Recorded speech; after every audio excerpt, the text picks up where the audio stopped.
Welcome, everybody, to Casting for Two, the podcast, as always, hosted by me, Chris. Welcome, everybody, to episode number 244. 244. As always, if you'd like to follow me on Twitter and Instagram, you can do that at both Casting for Two.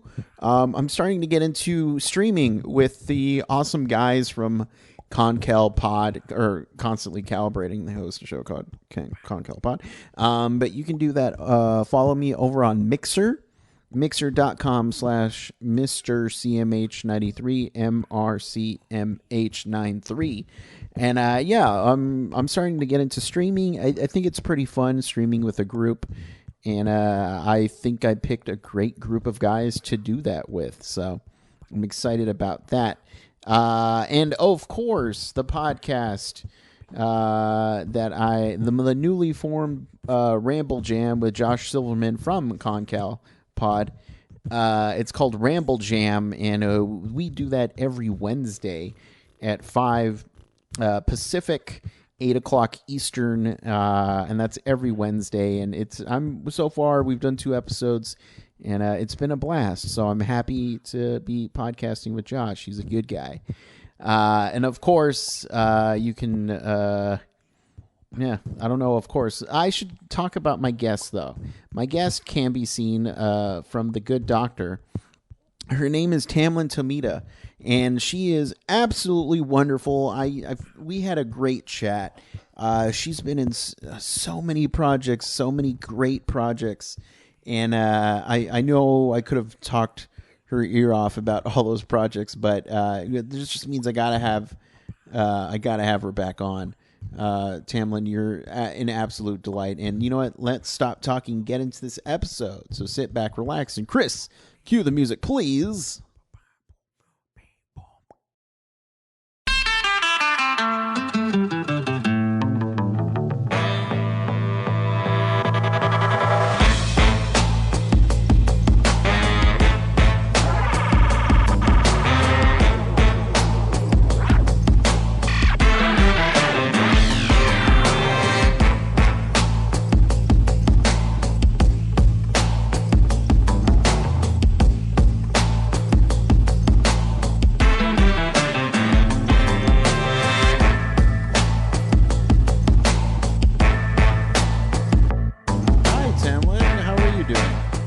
Very well, thank you. How are you? I'm doing all right. It's good. One of those days, you know, when you wake up and you're just tired. Yes. I'm having one of those. I got. Oh dear, I'm sorry. Yeah, it's okay. It's okay. I got plenty of sleep, but I'm still tired. Yeah, I guess it's a question of whether or not you got the restorative REM sleep or whatever they call it. So right. I'm sorry. Yeah, but is it sunny wherever you are? I'm in Texas, and the sun is out. So. Oh, good. Where in Texas? I'm in San Antonio. Oh, where our lovely Nick Gonzalez is from is San Antonio. So yeah, cool. So now, how are you with sleep? I don't sleep well without my love. That's what we were just talking about last night. It's like he's flying up into Vancouver tomorrow, and it'll probably be the first night we've gotten a true 8 hours of sleep, because otherwise we're just going, and we fall asleep around 3 o'clock, 4 o'clock, and then we get up at 9.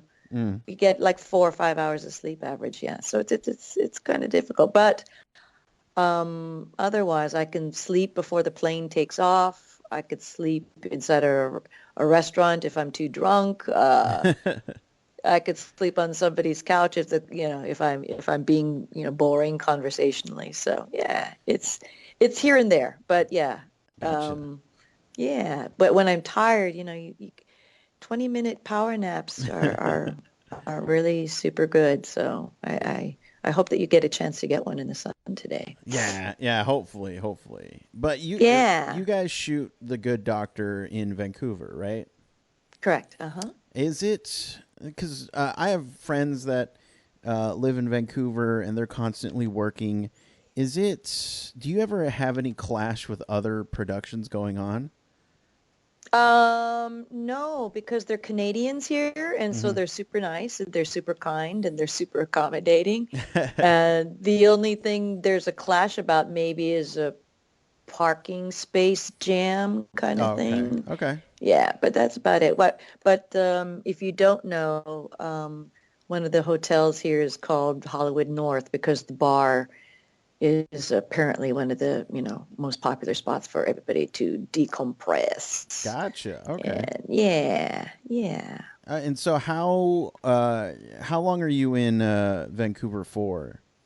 Actually, all of us have been here in and out since late July. Okay. Yeah, and then so, because LA is 2.5 hours, but the Brits have a problem, because they can't really go back home. So usually is that their very good friends come in to fly to Vancouver, and they've actually all become Vancouverites. Freddie, Antonia, Chuku. They've adapted to their.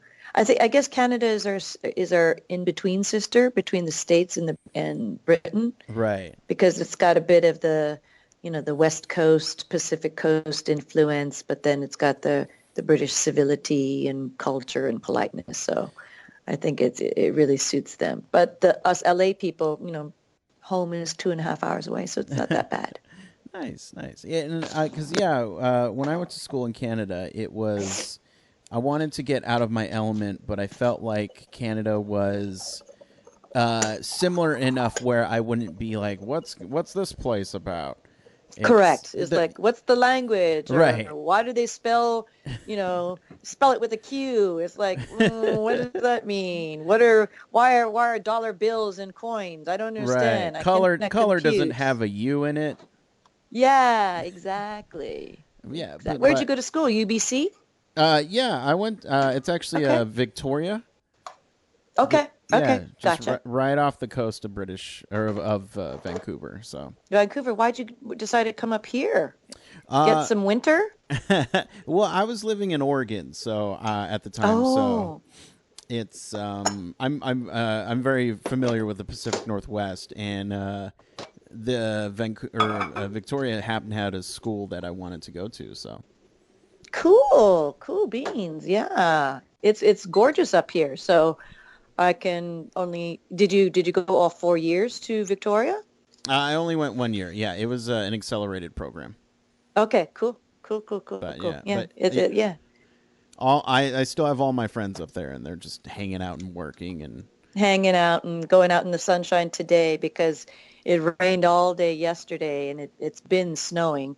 So yeah. I think, if I peek outside the window, I can probably see, many people, out there, trying to get some sun rays in their face. So yeah, There we go. yeah, But yeah. one of the things, so this is a pretty loose show, as you can tell.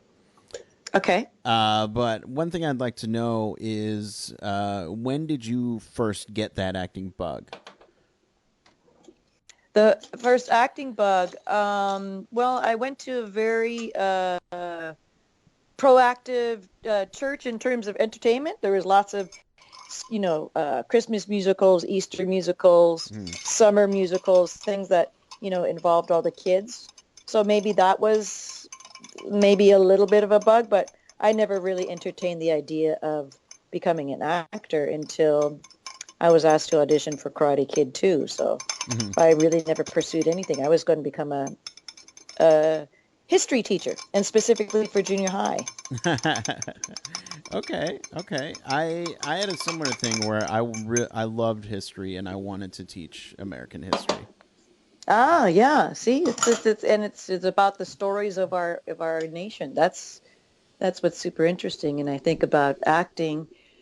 The acting is really truly about telling a story, but it's Hmm. up to the actor. It is the duty of the actor. It's the responsibility, the obligation for the actor to create the backstory of the actor until you see the first frame of him and her on screen. You don't know who she is, but that actor should know who she is because she's coming into a set of circumstances and situations where she's going to make decisions. And that's what, acting in a movie is all about, is figuring out why she acts this way and how she does it. That's what's the joy about it for me. And is that the part of the process of when you're trying to get into character?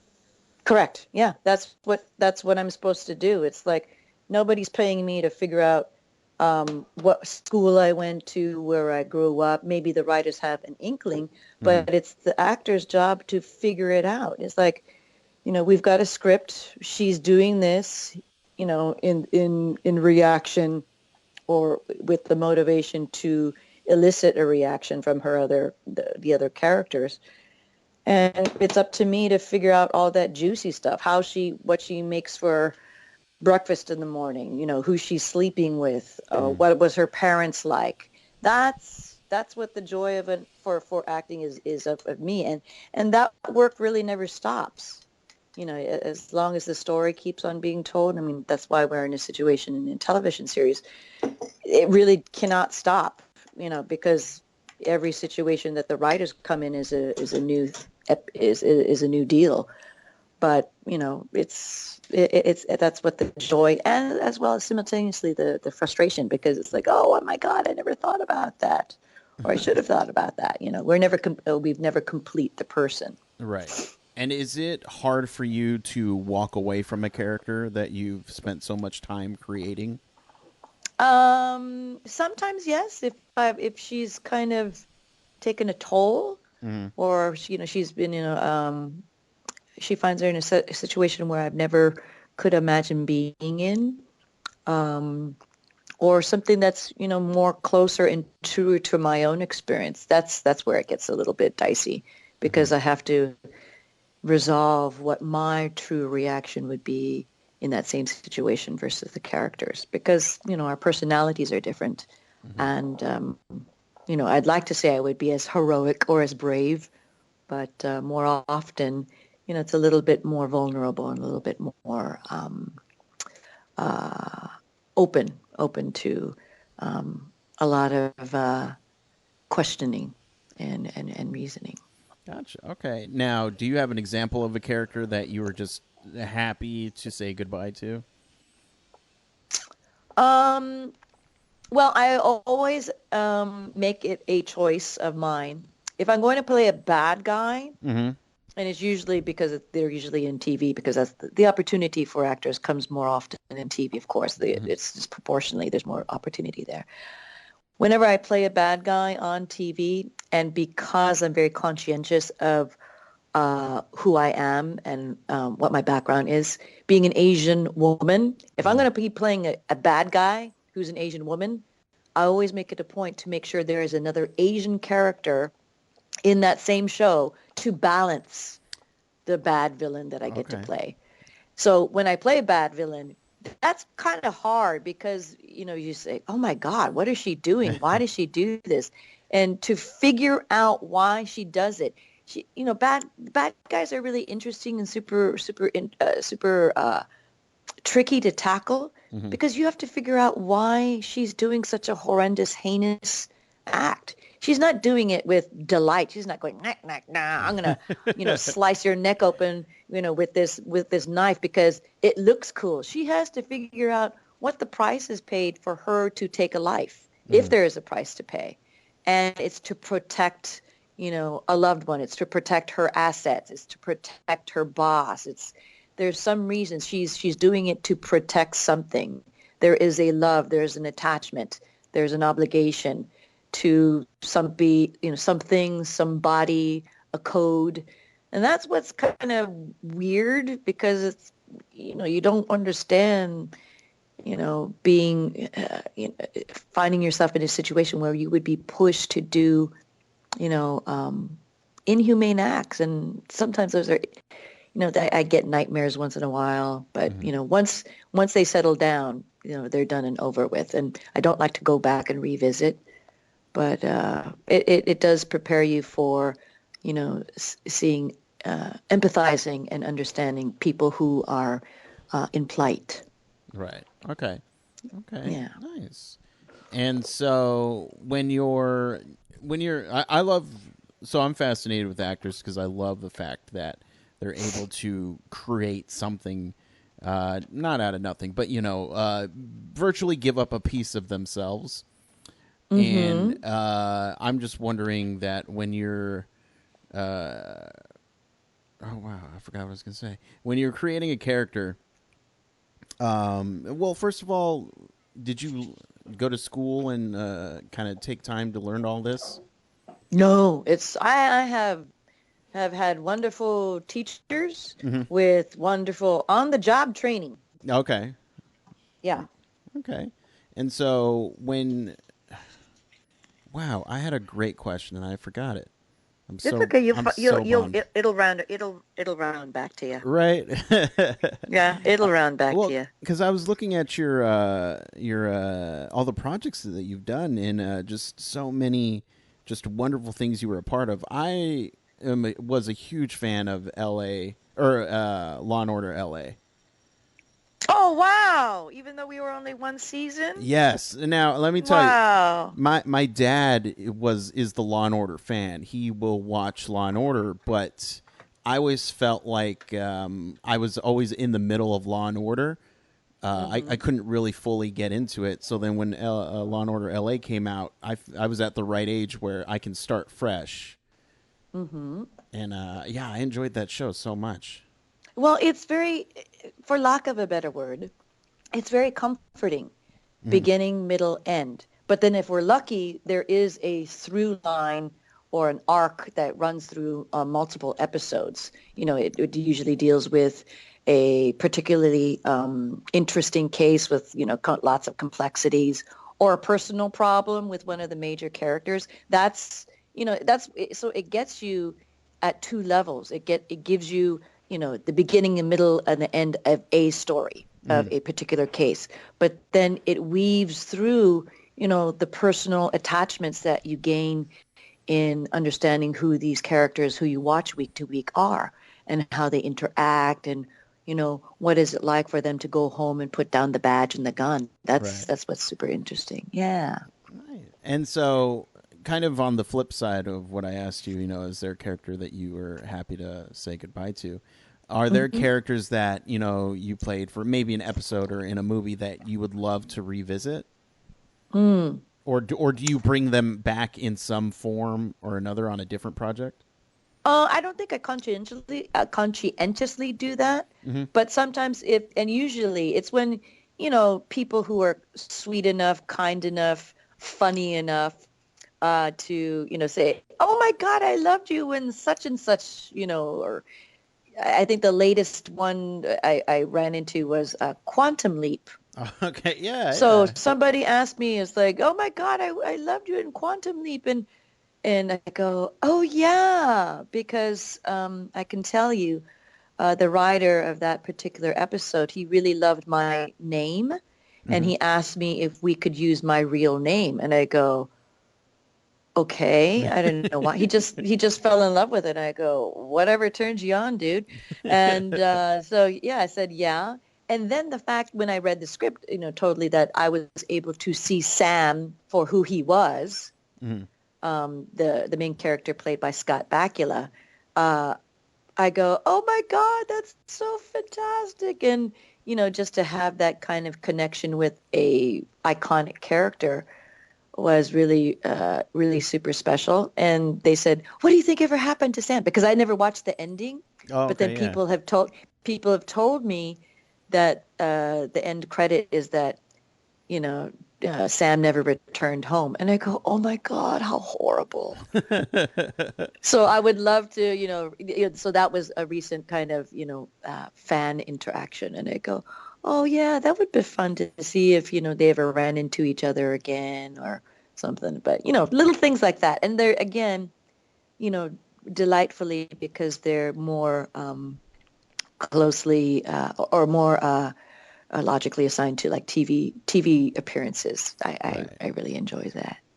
And so when you're looking for role, first of all, what's your to you personally, what is your ideal role? What do you look for? There is no ideal role, and I can really honestly say that because every role I select because of the story Okay. and or the character. Okay. Because I know I have to serve the story. I'm not looking to become a star. That would be super inconvenient, and I wouldn't know how to handle it, Uh-huh. quite frankly. And I'm of a certain age where I don't think it's really that much of a possibility. And so I've made my peace that way. I don't think I really ever really wanted, maybe, when I was in my early 20s, but it's not like what it is like right now, become a Jennifer Lawrence or, Right. have a comeback like which Winona Ryder. Oh, yeah, yeah. And being an actor, being an actor of color is also a little bit more difficult. But, I would have strived a little bit more because representation matters. And I know being a Latino actor, being an African American actor, being a Native American or Asian American, is super important for, not only little kids, but just people who turn on the TV. I don't care what age they are, to see a face that resembles theirs. It's super impactful. It shows that we are here in this country. We live here. We work, we sweat, we cry alongside, other Americans of different creeds and different colors. But in terms of telling this, that's as an actor, I always only, strive to tell the best story that I can. Characters, I try to make it as interesting as possible, but the story is really what's most important. Okay. And so, what in that case, what do you look for in a good story? Um, Something that's not been seen before with an interesting twist, character depiction. Um, Sometimes there is comfort in knowing that, like I said, we were talking about Law and Order before, Mm. beginning, middle, and end, that, there are certain arcs and that you have to hit those marks of that arc, of that journey, of that adventure through the story, and that you have to, present yourself as the normal, as a normal woman. And then an event happens. How does that event affect that woman? What does that woman decide to do because of that event? How does she react to it? And what's the resolution? So that's really very interesting, and especially if they deal with situations that reflect life, and how to deal with abuse and how to deal with uncomfortable situations and how to deal with relationship hurdles. I'm kind of a basic person. I like to, show people that, they don't have to feel alone, that there are, and I think that's what, TV and film sometimes, do. Not only do they provide an escape, or as an entertainment, but in the day-to-day kind of things, there are sometimes little gems that you see as how a person, energetically takes in another person, looks into another person's eyes and says, "I'm sorry," or, how can I help you? Or what can we do together? That's, when people join, when people make a team, when the Avengers all assembled to make a team, it's not because they're a bunch of superheroes. It's because they made a team. Right. It's the sense of family. It's the sense of belonging. And that's what's really joyous for me in any story.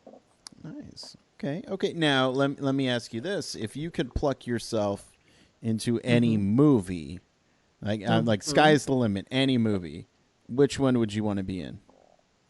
Or TV show, I should say, movie or TV. There's so many, Chris. Oh my God. The first one right off the top of the bat, because I have not seen Black Panther yet. And I know Okay. I'm the wrong skin color, but still, I'm just so jazzed to see. I think I'll see it next week because my love and I haven't been together since the movie got together. Since the movie was released. So I promised him we promised each other we wouldn't see it without each other. So the Uh-huh. next movie I would obviously want to see myself in is Wonder Woman. Mm. Yeah. And then just going back to TV, it would probably be something like uh, The Simpsons just popped up. I would just Okay. love to be a voice. Okay. Yeah. The other thing would probably be it's a really old memory, but I would have loved to be on the Brady Bunch. Oh my gosh. Yeah. Okay. Yeah, yeah, just to show, hey, hi, Mrs. Brady. Hi, it's like, hi, Carol. Are you ready to go out to to the bridge game? Yeah. Yeah. You're that's a huge question, and yeah, so there's lots of impulses that are floating across my brain. Nice, nice. And so when it comes to the Good Doctor, what was the process of getting this show? Normal process. The call came out. I was asked to audition. Apparently, I did well enough in the audition that they asked me to join. And then I got a call from Daniel Day Kim saying, congratulations. And I go, oh my God, this is your show. Because we are friends. Uh-huh. But on this show, I will not allow myself to take advantage of our friendship because he Mm. is the boss. He is a boss along with David Shore. And I just want to make again, the best show that I can. And there's nothing that I'm looking for to gain or an agenda for me. But, when we assembled for the pilot last year, it was like, holy moly, these people are, actors that I've always looked up towards, Richard Schiff Yeah. and Hill Harper. Hill Harper, I've actually worked before. We just can't remember what it was. I think it was his CSI. Hmm. But and if I didn't work with him, I go, I know we've met before because he's just such a personable man that I go, oh my, you really super impressed me the first time we met. So I'm just really glad to be reunited. To watch Richard Schiff work is just like, oh my God, Toby Ziegler, Toby Ziegler, Toby Ziegler. And then Freddie Highmore, and to see such a well-possessed, um, sensitive, brilliant, and wow, he's just an incredible actor Hmm. and as equally an incredible young man. And I just can't say enough about our number one. He's just been so giving and such um, a figure to look up to. And then the other actors, I hadn't had the chance to have seen Nick before, we started shooting the pilot. And then, Pretty Little Liars came on and his appearance on How to Get Away with Murder. And I go, dude, you're blowing up on screen. And then our other actors, it's like Jessica Preston and Antonia Thomas and Chuku Modu. They were actors that I was not familiar with. And we just got along famously, and we shot a great pilot together under the direction of Seth Gordon. And when we got word that we were going to go to, you know, season one, it was like, hallelujah. So it was just a normal process of going about any other TV show, and nothing special about it. But it was special to have been assembled in such a great creative group. Nice, nice. Yeah, because I mean, yeah, you mentioned Freddie Highmore, and I think his first movie was something like was it the Charlie and the Chocolate Factory movie? So, No, no, Finding or Neverland. Finding. That's right. That's right. Yes, yes. But Yeah. then you look at him now and just how much he's grown as an actor. It's just oh my gosh. Yeah, and his range is incredible. Yeah. His dedication is incredible. His work ethic is incredible. It actually should his name should be Freddie Incredible. That's in my opinion because he's really he's just so keyed in to making Dr. Sean Murphy as human as possible. Hmm. Um, while being on the autism spectrum and having savant syndrome, he's looking for the humanistic quality constantly. And he's always looking to make it fun and enjoyable for everybody, not only for him, but for the fellow actor, to make sure it pops, to make sure it lives, to make sure, that there's a sense of figuring it out in front of the camera. And I think it's been a joy to watch. Nice, nice. Well, for people at home who want to keep up with everything that you do, as well as all the projects that you do, where can they do that? Where could they do that? Yeah. There's no where they could do that. And it's been a while since I've Googled myself, so I don't know. But I'm in Man in the High Castle season 3, which Mm-hmm. should start streaming. I don't know if it has yet on Amazon. Yeah, I don't. I'm not sure yet.